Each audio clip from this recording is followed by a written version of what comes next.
Yan, nag-skip ako. So, kung mapapansin nyo dito sa part na to is nagkakapakapa na ako ng kung ano dyan. Kasi nahanap ko na yung aking isang cellphone. Yan, dalawa kasi ang aking dala. Ayan. Nagtatanong ako, nagsasabi ako sa kanila mukhang nalaglag ang aking cellphone, di ko makapa. Yan, tinuro ng Mark na diyan mo huling nilagay, pero ang alam ko nailagay ko sa bulsa ko, baka sabi ko sa kanila baka nung binulsa ko at hindi ko ata na-shoot ng maayos. So naipag-isip-isipan namin na bumalik, baka madaanan pa namin, makita pa namin yung cellphone. So ayan, ang mapapansin nyo dito, ayan na siya. At dito marirealize at makakapa ko na, no, yung cellphone ay nasa aking riding jacket. Ayan, bulsa, yung bulsa ng riding jacket ko, dun pala siya nakalagay. So yan, sinabi ko na sa kanila dito. So sabi ko, tara na, diretso na tayo dahil nakita ko na. Alright, so let's continue watching these videos. Enjoy.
nakarating na kami dito mismo sa may Tagaytay. Yan.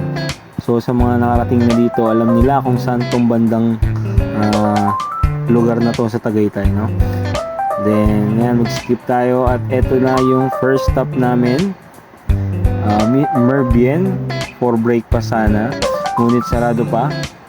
So lumipat lang kami sa kabila at pangalan nito ay Mr. Pares. Yan. So dito kami nagstay ng bahagya, pahinga muna, then breakfast yun, at after this didiretso na kami sa Monte Maria. So wait na lang tayo for part 2. Thank you for watching. Please like and share and subscribe. Let's go.